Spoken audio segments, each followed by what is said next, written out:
Okay, Sir Ricardo Ogliano. Sir, ito na po yung sewing machine natin. Ito po yung Frenion transformer po, sir. Ayan. Unang gagawin po natin, sir, ito pong transformer natin. Sasaksak natin ito sa regular outlet natin, sir. Itong wire ng ating transformer, Sir Ricardo. Ayan. Okay, then ito naman sewing machine natin. Meron po tayong mga pa-freebies dito. Okay. So, dito po natin yan isasaksak po, sir. Okay, so pakita natin kung saan. Ito po, may wire po tayo dito, sir. Ayan. Meron po tayong wire dito at dito natin isasaksak po, sir. Ayan. So, okay, so meron po tayong on and off dito. Ayan, yung refilling thread nandito naman po siya, sir. Ito po, ilalagay po lang natin yung bilog dito. Tapos pipindutin natin yung button start tsaka button stop niya. Ito po, sir. Ayan. So, nagre-refill na po yan, sir. Pag naka-open po ito, refilling thread po siya, sir. Okay? Huwag niyo po kalimutan, sir, mag-follow sa ating Facebook page, Mato Sewing Machine Vlog.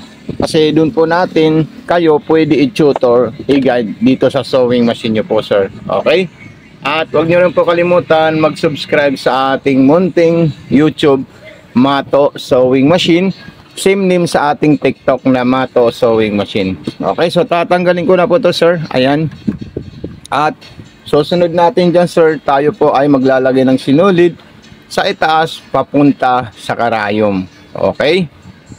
Okay, Sir Ricardo, ito na po siya. Okay, maglalagay po tayo ng sinulid sa itaas. So, ayan, meron po tayong lagayan dito. Ayan po siya. Okay, so ilalagay muna natin ito, sir. Dito po yung mga freebies natin. Dito naman po yung lagayan ng bobbing natin, sir. Ayan. So, ayan po siya, Sir Ricardo. Ilalagay natin dyan at ilalak natin siya. Tapos, isusunod natin dyan, sir. Tayo po ay pupunta sa baba, papunta sa karayom. So, ito po yung sinulid natin. Step 1. Ayan, dapat medyo tight po yung paghila natin. So, ayan. Okay, din may hook po doon na maliit. Yung tinatawag po namin tenga. Kailangan nyo po yan ikutin para makita nyo po siya. Ayan. Sumunod po dyan, dire-diretso na po dito, sir. Ayan. Okay, tsaka dito naman po. Ayan. Then, ipapasok natin yan doon sa butas ng karayom. Straight line po siya, sir. Diretso, papunta po sa likod. Okay? Okay, Sir Ricardo, sunod naman po natin na ipasok natin sa karayom. Butas niya, slide natin ito, sir. At ikutin natin ito, sir. So, ito po yung bobbing natin, sir. Yung nakalagay po dyan, fiber plastic. Pero yung ibibigay ko sa yung pa-freebies po niya is alloy na bobbing. Okay, so ito na po siya, sir. Ilalagay natin dito. At meron po tayo makikita dito na indicator. Susundan po natin yun, Sir Ricardo. Ayan. Papunta po sa kaliwa.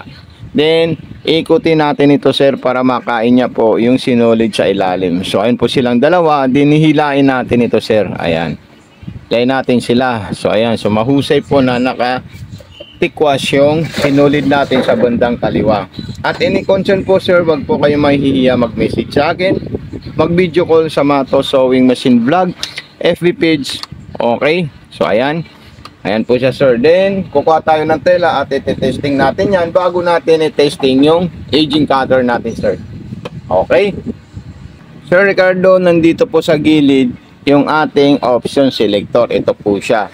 Ayan. Tapos, ilaw po at dilipat po yung mga ilaw para kunin niya yung ibang design. Ito para sa karayom po, sir. Ito. Dalawa po yan, sir. Sa karayom, position, baba at saka down and up. Then dito, selector ng design po niya. At isa pa sa maganda dito, sir, automatic na po siya. Pag inikot natin yung selector, automatic na po lilipat ito, sir. Ayan. Okay? So, wag na po kayo mag-alalabot dito. Pag hindi po siya mahila or hindi na po siya mano, ibig sabihin, naka-fix po siya. So, paikutin ko siya ulit, sir. Ayan. So, ayan. Okay? Yan po, gumagalaw po siya at talagang bumabalik. Kung anong gusto niyang design.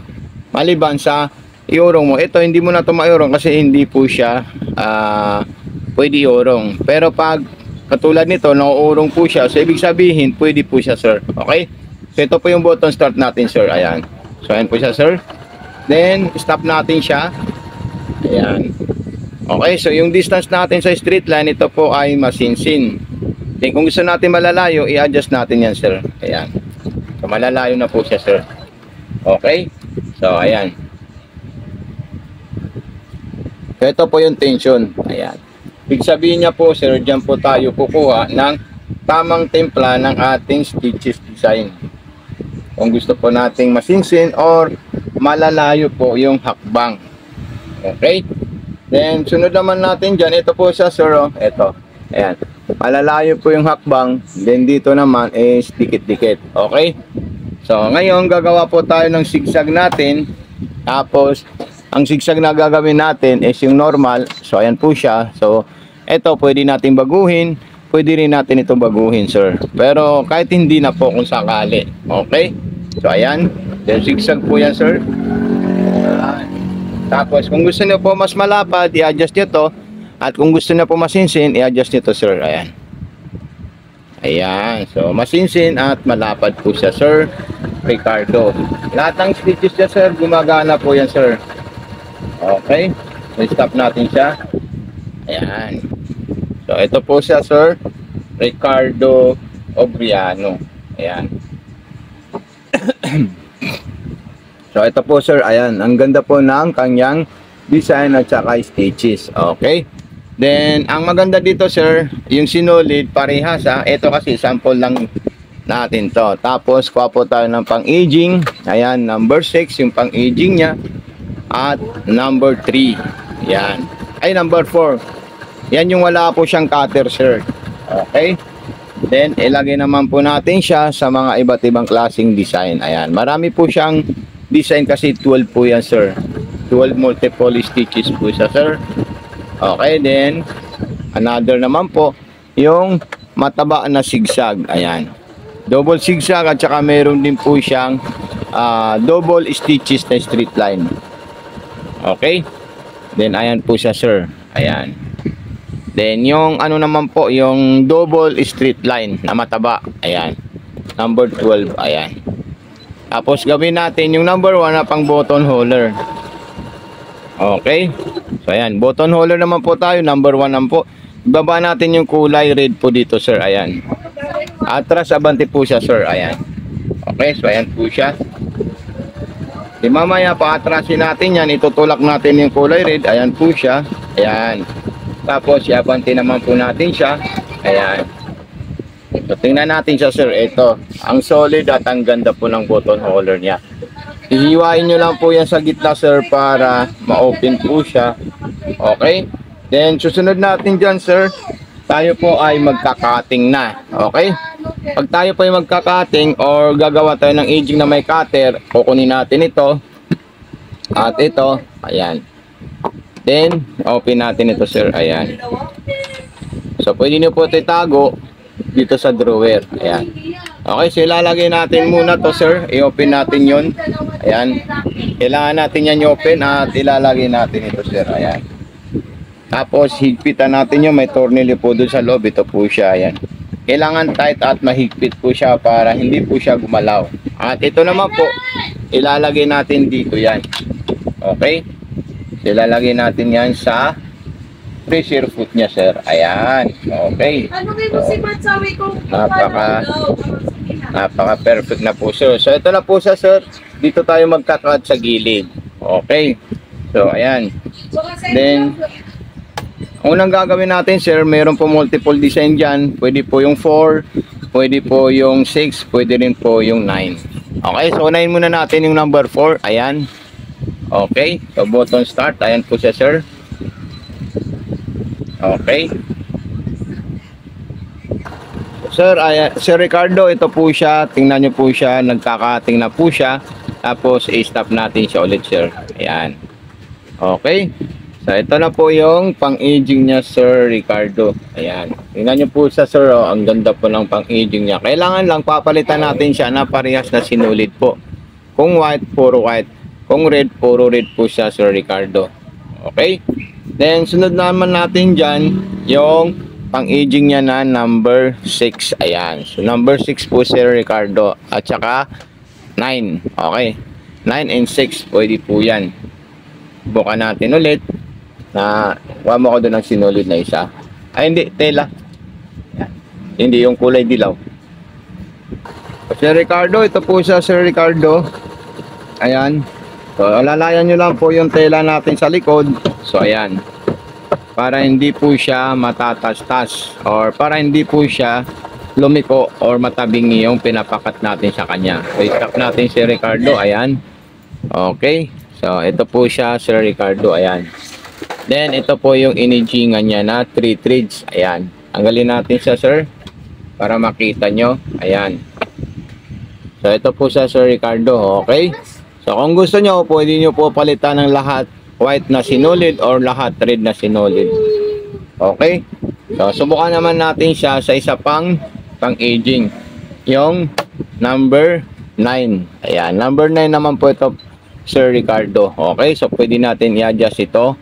Tension. Kung makikita natin na maluwag po yung tension niya, Sir Ricardo. Ayan. Ayun, no, ang ganda po ng pang-aging niya, Sir Ricardo, sa number 9. Pulido po siya, Sir Ricardo. Ayan. Okay. So, ayan po siya, Sir Ricardo. Ang ganda. Ayan. So, wala tayong sinulid sa ilalim. Tanggalin natin. Okay, Sir Ricardo. So, ito na po yung continuation ng aging natin. Ayan. Ang ganda po niya, sir. Ayan. Hindi ko na po tatanggalin yan, sir. Ha? Ayan. Okay. So, kanin natin siya sa likod. Ayan yung inigingan niya po, sir. At ito na po siya, Sir Ricardo. Ayan. Ito kasi medyo ano to, kasi makapal yung inigingan natin. So, ayan po siya. Ang ganda. Okay. Yung gagawin natin dito, sir, tatanggalin natin yan, sir. Okay. Tatanggalin natin ito muna. Ayan. Tatanggalin natin yan. Tapos, ilalagay natin dito yan. Tapos, dito naman po. Ayan. Okay. So, i-arrange lang natin ito, Sir Ricardo. Para pag natanggap nyo po is maganda po yung sewing machine natin. Ayan. Tapos ito, tanggalin ko rin po ito. Ayan. Okay.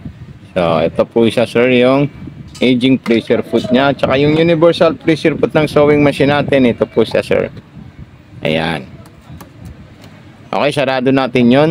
At ito na po siya, sir. Ayan. Okay. So, ilalagay ko na po yung mga pa-freebies natin, sir. Ayan. So, okay. Napakaganda po ito, Sir Ricardo. Ayan. Ilalagay ko na po yung kinat natin dito. Ayan po siya. Ayan. Tapos, at ito na rin. Ayan. So, salamat kay Sir Ricardo. Ayan. Kompleto na po yan, sir. Wala na po tayong maidadagdag. So, ayan. So, meron tayong on and off dito sa gilid. Yung kasama niya pong transformer, sir. So, thank you so much. God bless and more power po, sir. Ricardo Ogliano.